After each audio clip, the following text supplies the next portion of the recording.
taking a look at the additions that came into play versus the losses, right? We've been doing that a lot on our previews, and we're going to break that down here. In terms of actual breakout roster signings for Racing Louisville, you said it, Lisa. There's a lot of new faces in the folder. We're talking about 5 draft picks, right? That they've got a lot of enthusiasm about. Probably starting with that number 2 overall draft pick in the 2022 NWSL draft with Jalen Howell from FSU, also having an additional pick in that first round draft pick and snatching up a player in the midfield like Savannah out of USC. Charm Morgan, Jordan Bloomer, Jenna Menta, Sydney Cummins. And then this is just like navigating the draft class, right, during this offseason. But then another really big signing came through for this club, and they engaged in a trade with North Carolina Courage, and they went ahead and received Jessica McDonald. So trying to bulk up their front line there a little bit with some more NWSL experienced forwards with on their team here. So in terms of the losses, when we're looking at the most detrimental, perhaps biggest losses for Racing Louisville within these trades, within a double expansion year, they ended up trading away Savannah McCaskill to Angel City, Yuki Nagasato back to the Chicago Red Stars. They lost Michelle Betos. They waived her, and within this, early during their inaugural season, engaging in a trade with Angel City for ultimately the rights to Kristen Press, which they had obtained through their own expansion draft, right? So when we're looking at the additions for this squad moving into 2022 versus some of the losses that they had, I think for me, when we're trying to level this out or trying to strike the balance, if there's more pros or cons versus one or the other, I'm not too sure if perhaps the additions are going to outweigh the losses. And we're looking at this, especially considering Racing Louisville's position in that they entered the league last year as one of the new expansion sides themselves, right? So this is a new year where they're going to have a second year in the league, but when we're looking at those breakout roster signings, it's a ton of new faces.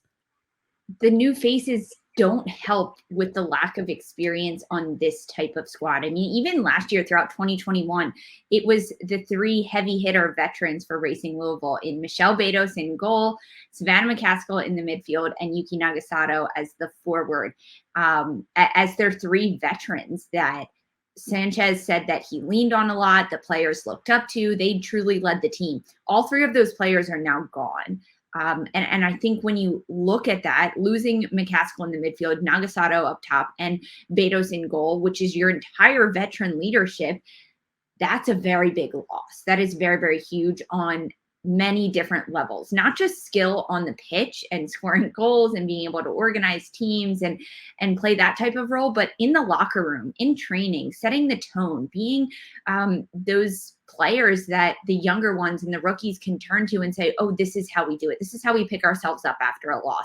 This is how we rally around players during injury. This is how we kind of conduct ourselves as professionals.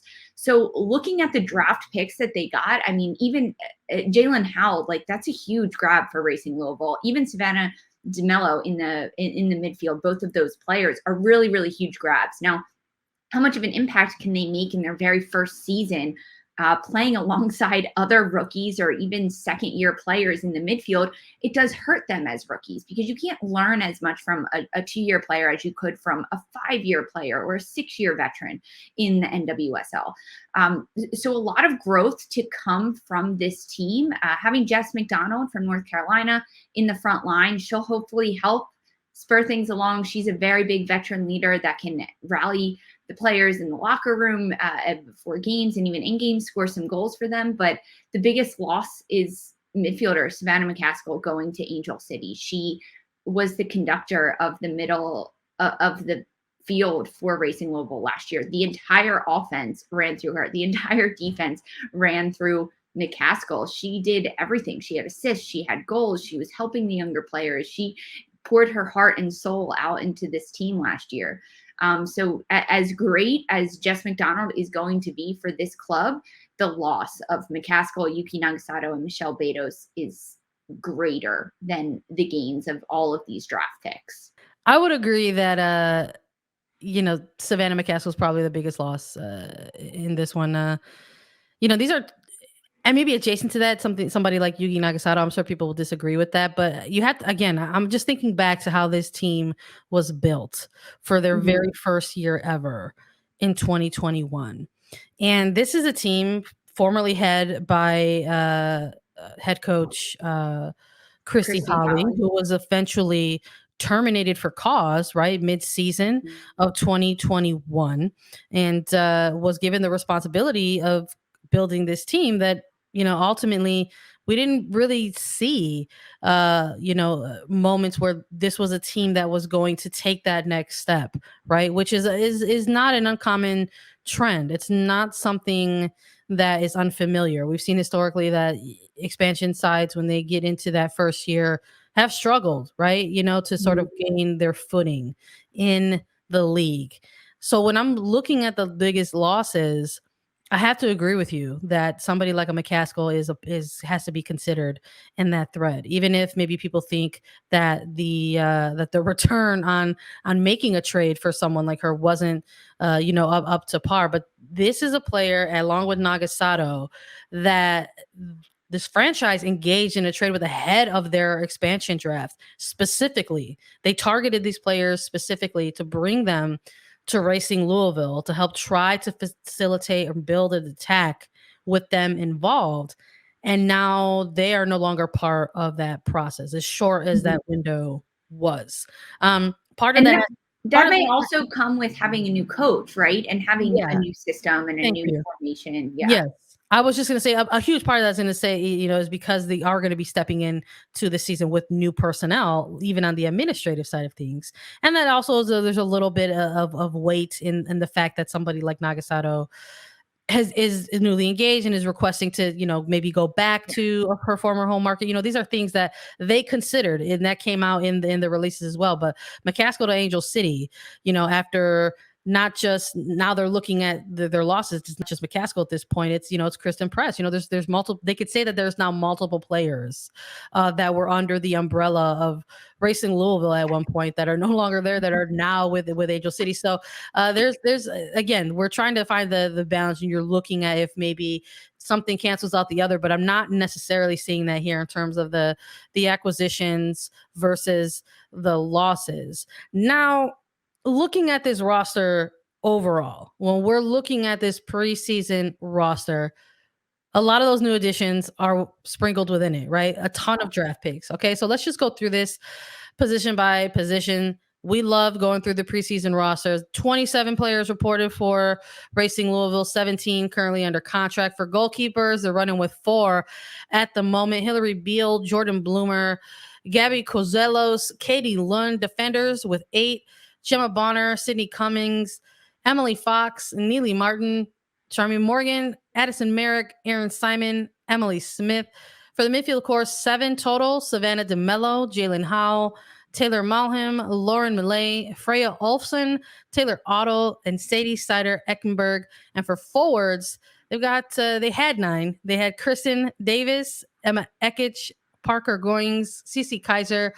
They did name Shayna Matthews to the roster initially, Jessica McDonald, Jenna Menta, Nadia Nadim, and Ebony Salmon. Now, some updates even within that, right? I'm using past tense. Shayna Williams recently announcing that she and her husband are expecting a baby number 3 for them. And then Nadia Nadim is someone who recently announced that it's official. She is now Dr.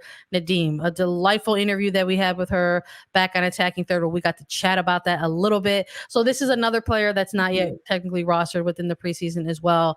But again, running through a lot of those names, it's like you're like college draft pick, college draft pick, college draft pick, college draft pick, non-roster invitee, non-roster invitee, it's like it's on and on. So ton of new faces for this franchise. It's almost as if there's a little bit of a reset button that's being hit here, as if this season 2022 is actually going to be a season in which young players come in and they try to build something up with this franchise. And I think that's what they could have. I mean, in hearing what new head coach Kim Björkegren is saying about this squad in just the early days of preseason, he's doing a lot of media for Racing Louisville.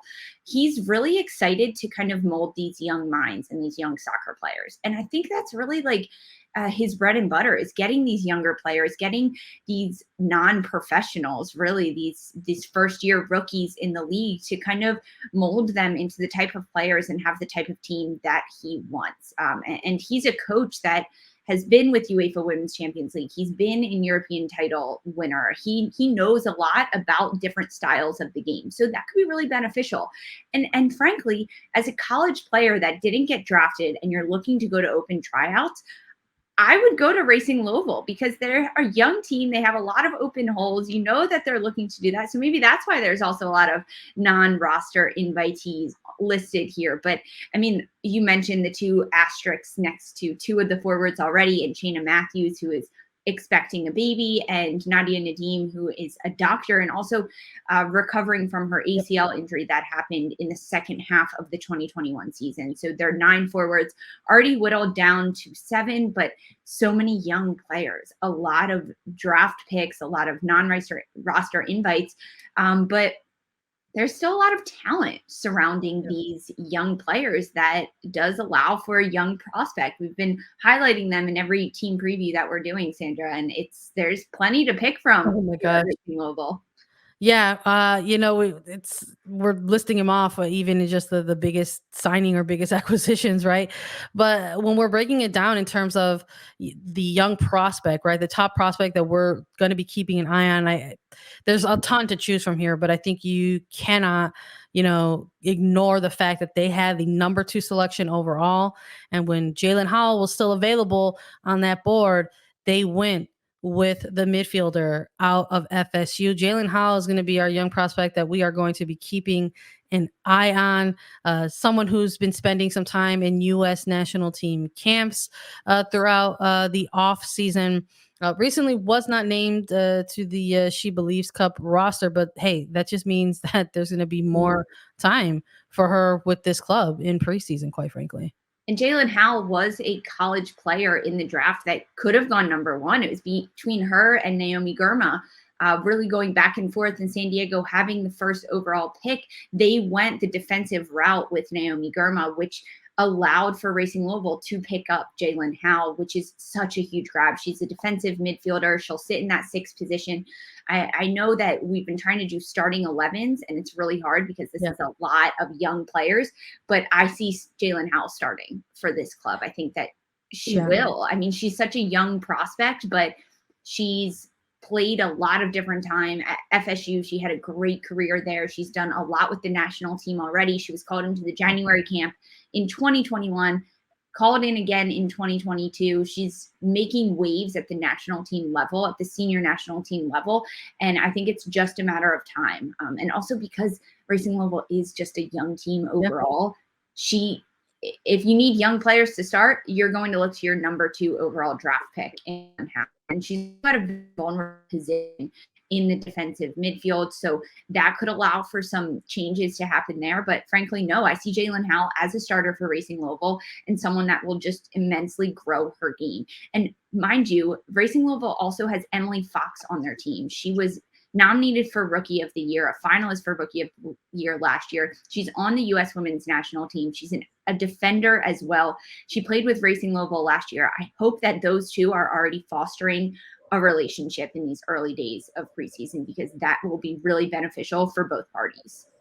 Yeah, I mean, I'm in agreement with you. Like, I'm even looking back at this preseason roster that we just rattled off, and it's like, yes, Jalen Howell, but there's just so many opportunities, and there's so many young prospects here that you can really slot into this highlight section, for anyone. I mean, I'm even looking at somebody like a Savannah DeMello to maybe continue, building alongside of Howell as well. So it's just there's a lot here, but I'm enthusiastic about it. I think there's a level of there's almost a breath of fresh air, right? There's a level of like, listen, the expectations are a little bit different on a young club versus maybe a different club with a different culture of, standard of winning or competition. It really does feel like this is just sort of the beginnings of things, right? Versus like having to start all over.